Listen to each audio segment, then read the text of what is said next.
Hello everyone, Dan here from the Next Issue Podcast. On today's video, I'll be doing a review, spoiler-free, for Madam Web 2024.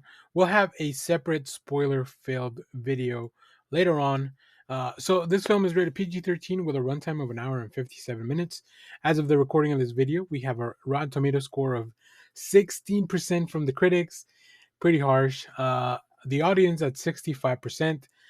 And a letterbox rating, average rating of 2 stars. Uh, wowza. So let's give you a quick synopsis here. In a switch from the typical genre, Madam Web tells the standalone story of one of Marvel Publishing more enigmatic superheroes. The suspense-driven thriller stars Dakota Johnson as Cassandra Webb, a paramedic in Manhattan who develops the power to see the future and realizes she can use that insight to change it. Forced to confront revelations about her past, she forges a relationship with three young women bound for powerful destinies if they can all survive a deadly present. This is directed by S.J. Clarkson. I'm not very familiar with this director. And it stars Dakota Johnson as Cassandra Webb, Sydney Sweeney as Julia Cornwall, Isabella Merced as Anya Corazon, Celeste O'Connor as Maddie Franklin, Tahar Rahim as Ezekiel Sims. That's the villain. We also have Adam Scott in the role of Ben Parker. I'll go over a few more of the cast in the spoiler-filled video. So, as I mentioned in my initial reaction review, this is not a very good movie. I think, just as far as the movie making, there's a lot of things that are wrong with it. Uh, the performances from the main cast, I think they work. They are pretty charismatic. They have good chemistry with each other, even in the most awkward of positions. The big problems with this film is the story is, even for a comic book film, which I love comic books when they are nonsense, this is a lot of nonsense that doesn't really make a lot of sense. It doesn't really go anywhere. It kind of takes you on the same ride over and over. And it just doesn't develop into anything that is too much of a revelation, um, which is weird. There were some scenes that just went on for way too long, and there are some things that I like about the film, and I'll talk about those in a second. I just kind of want to get these bits out of the way. Uh, I feel like there's some scenes that spend way too long. This movie was already way too long. There's no need for this film to be an hour and 57 minutes. I think if this film was around 90 minutes, it would have been a lot better because it would do a lot better with the pacing. There are two sequences that we kind of repeat the same trope of, like, oh, the bad guys after everyone, and then we got to get away. We got to use the powers. I feel like there's a missed opportunity there to really have leaned into the horror of this. If you were not going to make this a full-on superhero film, you should have leaned into a different genre, and I think horror really would have played with this whole visions of the future while somebody's chasing you, right? Whether you'd make it a slasher or kind of like use bits and pieces of Final Destination type of stuff. I think that would have worked. I think the villain is just very one dimensional, very flat.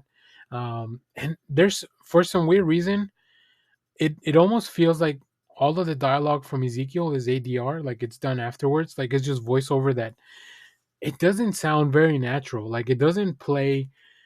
Sometimes doesn't even feel like that's what he would be saying in that moment. I don't know. It's very, very wild.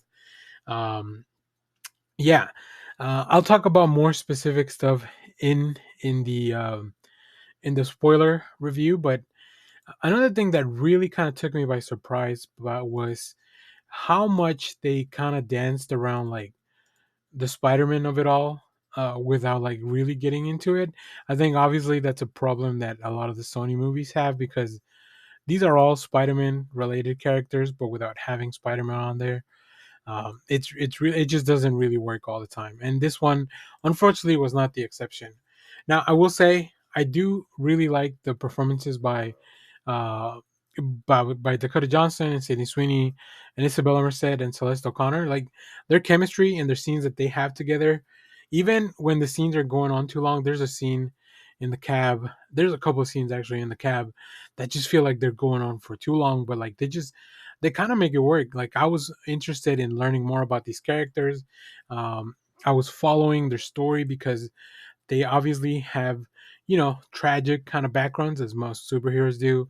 Uh, and whenever they are on screen, and specifically, there's a few places where you can actually see. You've seen the trailer with where you get to see them in the full outfits. That's pretty cool. Like those things look good. I enjoyed how that looked. Ezekiel's suit as well, very Spider-Man like. I thought that was a really cool design, with almost as an inverted color scheme from what Spider-Man normally carries, a little bit darker, a little bit more horror. And I really, like I said, I wish they had leaned more into that horror aspect of it. Ezekiel's plan makes no sense at all either. And unfortunately, Dakota Johnson, as she discovers how to use these powers, it goes from like 0 to 60 and like without any explanation. So yeah, although I was entertained for about maybe 70 to 80% of the film, this movie just it didn't click on all the check boxes. I almost wish it leaned more into the whole 2000s of it all, because if this movie it's based in the year 2003, and I like the movies from those times. I like the movies how they look. I like that's kind of what I grew up watching as far as superhero films, and they didn't really lean into that, unfortunately. So yeah, overall we get a really mixed bag of stuff, but um, I can't really recommend. I'm gonna have to watch Morbius again to see if it's better than this or not. But yeah, as of right now, I think Morbius is a better film, which is weird to say.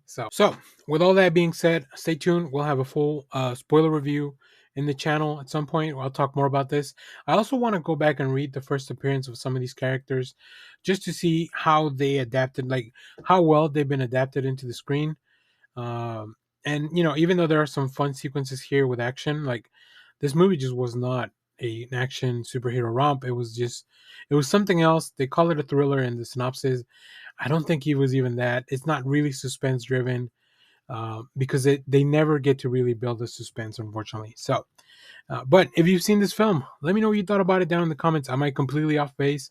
Let me know. I definitely will be taking it.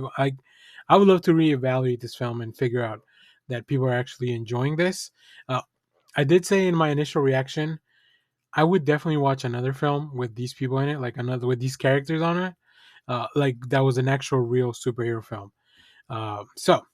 As always, thank you for watching, everyone. Remember to share, like, subscribe, hit the bell so you know when we go live. That is most Saturdays, 10 a.m. Central Standard Time. Stay tuned. We have more comic reviews, trailer reactions, TV recaps, all that fun stuff here in the channel. Thanks for watching, everyone. Bye bye.